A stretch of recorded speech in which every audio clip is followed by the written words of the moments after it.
মূল মন্দিরের ঠিক সামনেটায় এটা হলো যজ্ঞস্থানটা। দেখুন খুব সুন্দর করে সাজানো হয়েছিল। শ্রদ্ধা এবং সম্মান প্রদর্শন করছে। সামনে হচ্ছে এই শিব মন্দির গুলো, আর সামনে বালি ব্রিজ দেখা যাচ্ছে। আজ শুভ রথযাত্রা, সকলকে জানাই রথযাত্রা অনেক শুভেচ্ছা। আজ শুভ রথযাত্রার দিনে দক্ষিণেশ্বর রামকৃষ্ণ মঠ প্রতিষ্ঠা হচ্ছে। আজ প্রতিষ্ঠা দিবস। এখন সমস্ত পুজো পার্বণ গুলো হচ্ছে। সকল দর্শনার্থীরা দুপাশে লাইন দিয়ে দাঁড়িয়ে আছে। দেখুন এই যে নতুন মঠটা, এটা আজকে শুভ উদ্বোধন। দেখুন প্রচুর দর্শনার্থী সকাল থেকে এসেছেন। এই যে লাইনটা দেখছেন, এটা মন্দিরে ঢোকার জন্য লাইন।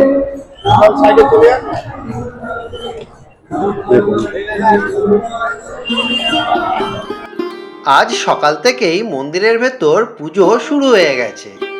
এখন পুজোর কিছু মুহূর্ত তুলে ধরছি আপনাদের সামনে।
এখন আমরা ঘুরে দেখব মন্দিরটি এবং জানবো এই মন্দির খোলা বন্ধের সময়সূচিগুলি।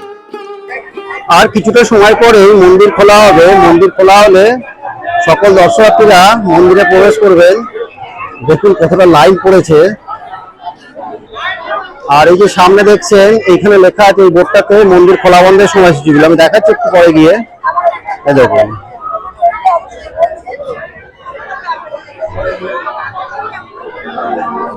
এখানে একটা বোর্ডে দেওয়া আছে মন্দির খোলা বন্ধের সময়সূচিটা, একবার দেখে নেবেন। এপ্রিল থেকে সেপ্টেম্বরের সময়সূচিটা আলাদা, আর অক্টোবর থেকে মার্চের এই যে বোর্ডে দেওয়া আছে। দেখুন এপাশে রয়েছে আর একটা গেট। এই যে চলুন এবার আপনাদের পুজোর কিছু মুহূর্ত তুলে ধরছি আপনাদের সামনে।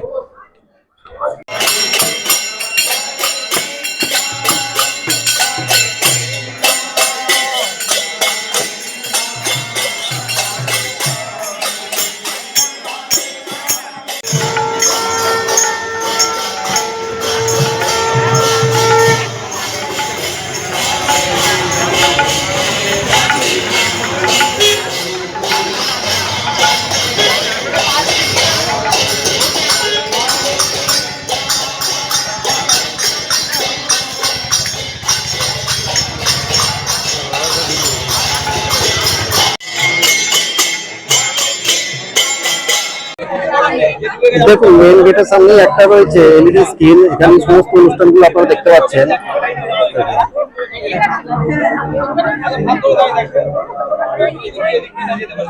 আর এটা হচ্ছে এই গেটটা, গেটটা খুলুক তারপর দেখছি মন্দিরের ভেতরে গিয়ে।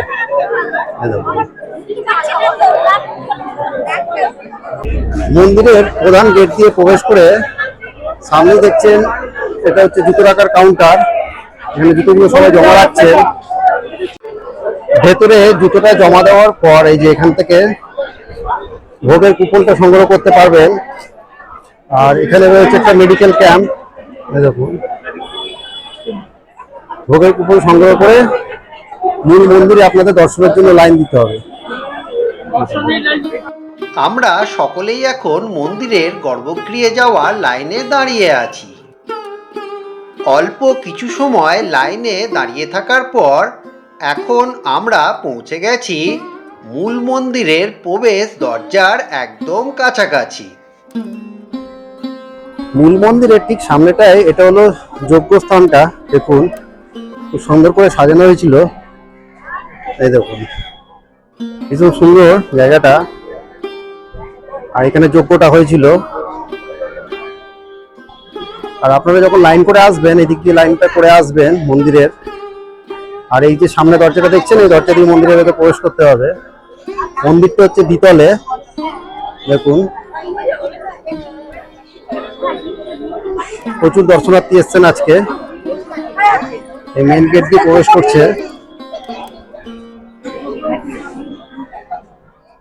সামনে একটা বট গাছ আর এদিকে পানীয় জলেরও ব্যবস্থা আছে।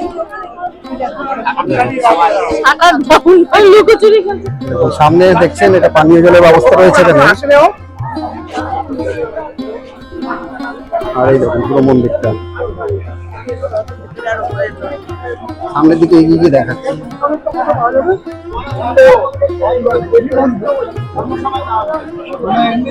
দর্শন শেষে এই গেটটা দিয়ে আপনাদের বেরোতে হবে। সামনে দেখুন এই গেটটা,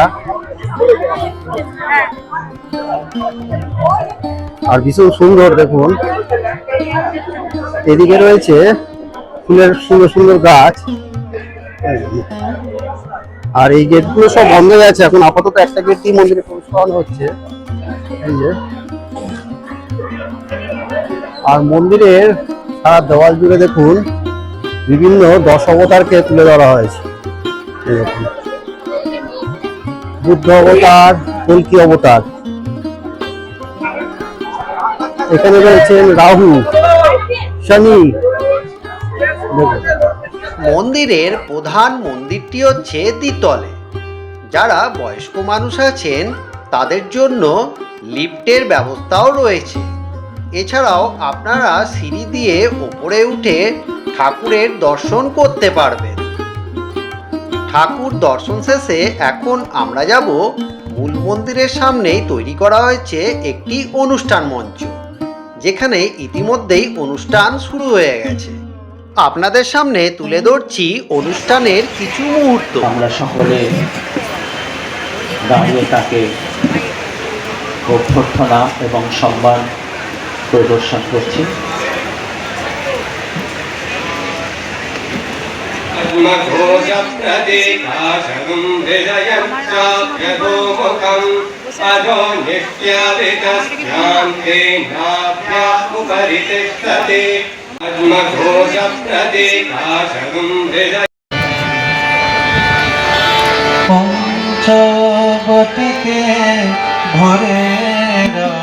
এখন আপনাদের বলবো আপনারা এই নবনির্মিত মন্দিরে কিভাবে আসবেন।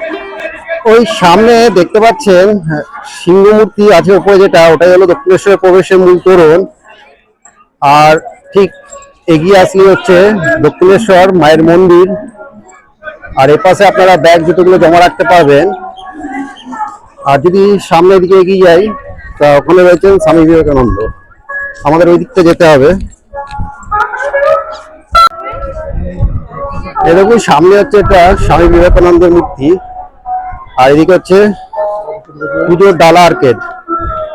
আমাদের এই আর্কেডের ঠিক পাশের রাস্তা দিয়ে যেতে হবে। এই হলো যেখান থেকে আপনারা পুজোর ডালা নেন, ডালা আর্কেড।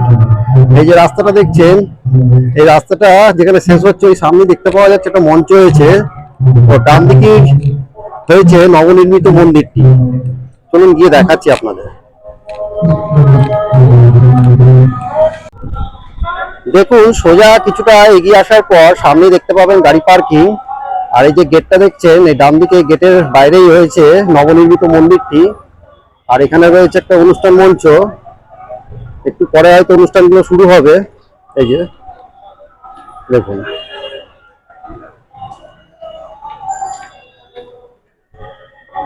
চলুন এবার যাওয়া যাক মন্দিরের দিকে। গেটের ভেতর দিয়ে প্রবেশ করার পর 1 মিনিটেরও কম সময়ে আপনারা পৌঁছে যাবেন দক্ষিণেশ্বরে নবনির্মিত রামকৃষ্ণ মঠ এই মন্দিরটিতে। এবার চলুন আপনাদের দক্ষিণেশ্বর মন্দিরটা একটু ঘুরিয়ে দেখায়। সামনে এটা হলো মায়ের মূল মন্দিরের প্রবেশের গেট। এখান থেকেই প্রত্যেক দর্শনার্থী যাচ্ছেন মায়ের দর্শন করতে। আর ঠিক মন্দিরের সামনে এটা হলো রানী রাসমণি, এই যে লোকমাতা রানী রাসমণির মন্দির দেখুন।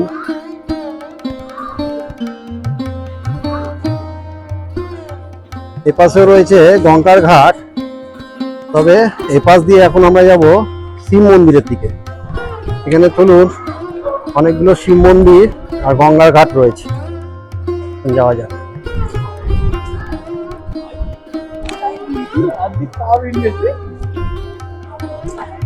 এই দেখুন, একটু এগিয়ে এলাম, সামনে হচ্ছে এই শিব মন্দিরগুলো। আর এই শিব মন্দিরের সামনে রয়েছে একটি গঙ্গার ঘাট, আর সামনে বালি ব্রিজ দেখা যাচ্ছে। চলুন গঙ্গার ঘাটের দিকে যাই।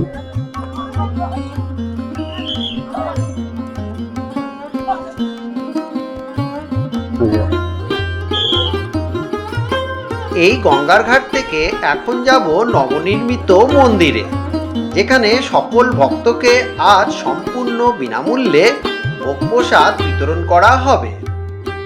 এখন এখানে দাঁড়িয়ে থাকা সকল দর্শনার্থীদের হাতে শরবত তুলে দেওয়া হচ্ছে। কুপন দিয়ে আমিও দুপুরের ভোগ প্রসাদটি সংগ্রহ করে নিয়েছি। এবার বলবো আপনারা এই মন্দিরে সহজে কিভাবে পৌঁছাবেন। প্রাইভেট গাড়ি, বাস বিভিন্ন মাধ্যমেই দক্ষিণেশ্বরে আসা যায়, তবে সবথেকে সহজ উপায় হলো লোকাল ট্রেন অথবা মেট্রো করে প্রথমেই আপনারা চলে আসুন দক্ষিণেশ্বর রেলওয়ে স্টেশনে। স্টেশন থেকে বাইরে বেরিয়ে স্কাইওয়াকটি ধরে সোজা সামান্য একটু হেঁটে চলে আসুন দক্ষিণেশ্বরের মা ভবতারিণীর মন্দিরে। নিচে নামার জন্য এখানে একটি চলমান সিঁড়ির ব্যবস্থা রয়েছে। তো বন্ধুরা, আজকের ভিডিও আমি এখানেই শেষ করছি। আপনাদের সকলের কাছে অনুরোধ রইল, ভিডিওটা দেখে যদি আপনাদের ভালো লেগে থাকে ভিডিওতে অবশ্যই একটা লাইক কমেন্ট করতে ভুলবেন না। আর যারা আমাকে প্রথমবার দেখছেন তারা চ্যানেলটাকে সাবস্ক্রাইব করে পাশে থাকবেন। আপনাদের সাথে আমার আবার দেখা হবে অন্য কোনো জায়গায়, অন্য কোনো ভিডিওতে।